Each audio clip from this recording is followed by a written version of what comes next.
নমস্কার সবাইকে কৈলাস স্টার সেন্টারের তরফ থেকে আজকের এই ক্লাসে আমরা আলোচনা করব জ্যাকবোর্ড ক্লাস 9 বাংলা। আর কবিতার নাম হচ্ছে আগমনী, রামপ্রসাদ সেন লিখেছেন। তো আজকের এই ক্লাসে আমরা যে কটা এই যে 2026-এর ফাইনাল পরীক্ষায় মানে অ্যানুয়াল পরীক্ষাতে আপনাদের যে প্রশ্নগুলো আসবে সেই ইম্পর্টেন্ট ভেরি ইম্পর্টেন্ট প্রশ্নগুলো আলোচনা করব। এর পূর্ব আমরা বাকি যে কবিতা তোমাদের রয়েছে কালকে তোর নিকটে ভারতদত্ত, বাংলার মুখ আমি দেখিয়াছি, ভারত তীর্থ, এগুলোর উপর আলোচনা করা হয়ে গেছে। তো সেই ভিডিওগুলো যদি না দেখে থাকো তাহলে সেগুলো এখানেই দেখে নিতে পারো। আর চলো এবার ভিডিওটা শুরু করা যাক। যারা এখনও পর্যন্ত চ্যানেলটিকে সাবস্ক্রাইব করেনি তাদের প্রতি রিকোয়েস্ট রইল তারা চ্যানেলটিকে সাবস্ক্রাইব করে নেবে। আর যদি ভিডিওগুলো ভালো লাগছে তাহলে নিশ্চয়ই লাইক করবে আর বন্ধুদের সাথে শেয়ার করবে।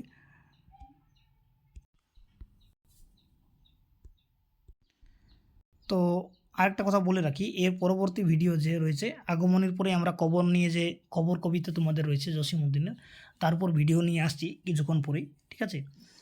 তো চলো এবার প্রথম প্রশ্নটা দেখে নেওয়া যাক। প্রথম প্রশ্ন কি বলছে? প্রশ্ন বলছে যে আগমনী কবিতার রচয়িতাকে, এখানে দেখো লেখা আছে যে আগমনী কবিতার রচয়িতাকে। তো এর রচয়িতা রবীন্দ্রনাথ ঠাকুর, কাজী নজরুল ইসলাম, রামপ্রসাদ সেন, মাইকেল মধুসূদন দত্ত। তো এর সঠিক উত্তর কী হবে? রামপ্রসাদ সেন হচ্ছে এর কবি বা রচয়িতা। আগমনী শব্দের অর্থ কী? তো আগমনী শব্দের অর্থ হচ্ছে আগমন, ঠিক আছে? যেটার উত্তর হবে এটা। 3 নম্বর যে প্রশ্ন রয়েছে, 3 নম্বর প্রশ্ন আমরা দেখে নেব। 3 নম্বর প্রশ্ন কী বলছে? যে কবিতায় কাকে নন্দিনী বলা হয়েছে? তো এখানে নন্দিনী বলা হয়েছে জয়াকে, উমাকে, রানীকে, শঙ্করীকে। তো আগমনী কবিতায় দেখো অ্যাকচুয়ালি মেনকা আর উমা মানে মা আর মেয়ের কথা রয়েছে এখানে। তো এখানে উমা হবে এর সঠিক উত্তর, নন্দিনী বলা হয়েছে উমাকে। তো বি নম্বরের সঠিক উত্তর। এর পরবর্তী যে প্রশ্ন আমরা নিয়েছি সেটা হচ্ছে যে ওগো রানী নগরে কোলাহল, এখানে রানীকে, তো এখানে রানী হচ্ছে মেনকা, মেনকা হচ্ছে উমার মা, ঠিক আছে? পরবর্তী যে প্রশ্ন আমরা নিয়েছি সেই প্রশ্ন হচ্ছে 5 নম্বর, বলছে যে কবিতায় কার আগমনের সংবাদ এসেছে? তো এখানে দেখো উমার কথা বলা হয়েছে কিন্তু সংবাদটা কার কাছকে এসেছে? সংবাদটা এসেছে মেনকার কাছকে, ঠিক আছে? তো এখানে সঠিক উত্তর কী হবে? এই জন্য 5 নম্বরের সঠিক উত্তর হবে উমা হবে এর সঠিক উত্তর, উমা হবে 5 নম্বরের সঠিক উত্তর। এরপরে যে 6 নম্বর প্রশ্ন নিয়েছে, 6 নম্বর প্রশ্ন কী বলছে দেখো। 6 নম্বর প্রশ্ন বলছে গৃহে আনি গিয়ে, তো কি আনার কথা বলা হয়েছে? এখানে উমাকে আনার কথা বলা হয়েছে, ঠিক আছে? উমাকে গিয়ে আনার কথা বলা হয়েছে। পরবর্তী যে প্রশ্ন, যদি তোমরা মূল টেক্সটের কবিতাটা পড়ে থাকো তাহলে নিশ্চয়ই এগুলো বুঝতে পারবে। আর পরবর্তী প্রশ্ন বলছে কি যে রানী ভাসে প্রেমাজলে, তো এখানে রানী কিসে ভাসেন? ঠিক আছে, তো প্রেমে ভাসেন, ঠিক আছে? এর সঠিক উত্তর কী হবে? এর সঠিক উত্তর হবে বি নম্বরটা হবে এর সঠিক উত্তর। 8 নম্বর প্রশ্ন দেখো কি বলছে যে খসিল কুন্তল ভার, তো এই যে খসিল মানে কি? খসে গেল। কুন্তল মানে কি? কানে যে তার ছিল, ঠিক আছে? তো এই জন্য এর সঠিক উত্তর কী হবে? যে চুল খুলে পড়া। এরপরে যে প্রশ্ন নেওয়া হয়েছে যে সৌরি, এইখানে এই প্রশ্নটা অ্যাকচুয়ালি ভুল হয়েছে টাইপিংয়ে, ঠিক আছে?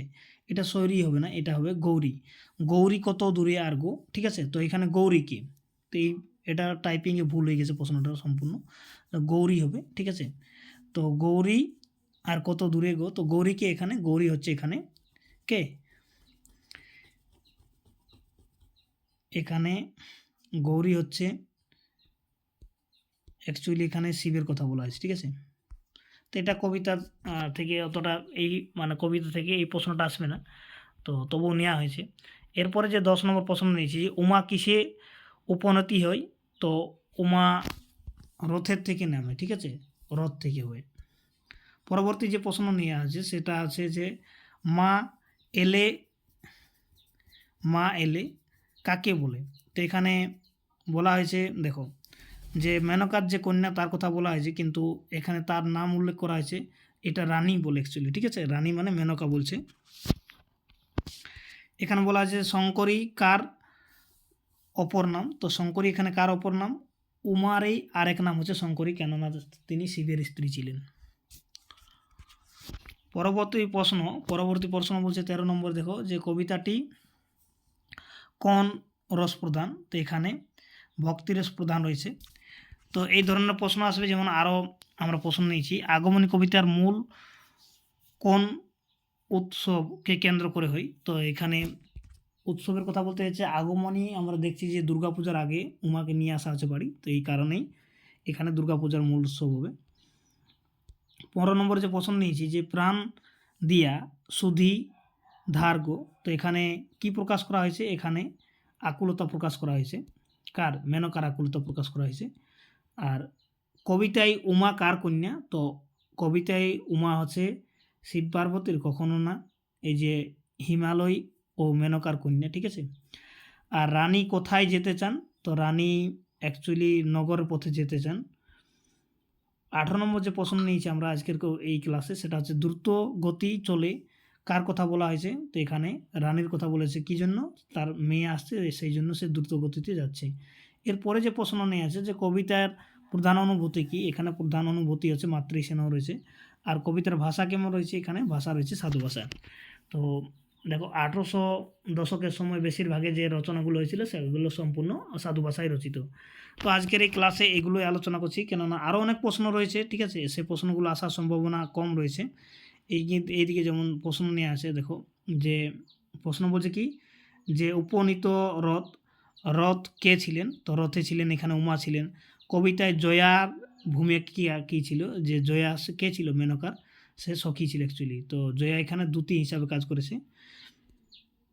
তো প্রায় এখানে 50টা রকম প্রশ্ন নেওয়া হয়েছে, তো সেই ইম্পর্টেন্টগুলোই আমরা আলোচনা করব, বাকিগুলো এখন আলোচনা করার সময় নেই, কারণ তোমাদের কাছে সময় অনেক কম রয়েছে। আচ্ছা, এই প্রশ্নটা ইম্পর্টেন্ট রয়েছে, যেমন উমা কোথা থেকে আসেন? তো উমা কোথা থেকে আসছেন? কৈলাস থেকে আসছেন, ঠিক আছে। তো ধন্যবাদ সবাইকে ভিডিওটা শেষ পর্যন্ত দেখার জন্য। আর আজকের এই ক্লাসে আমরা এইটুকুই, মোটামুটি 20-25টা এরকম প্রশ্ন আলোচনা করলাম। আর পরবর্তী ভিডিও কবিতাকে নিয়ে আসছি।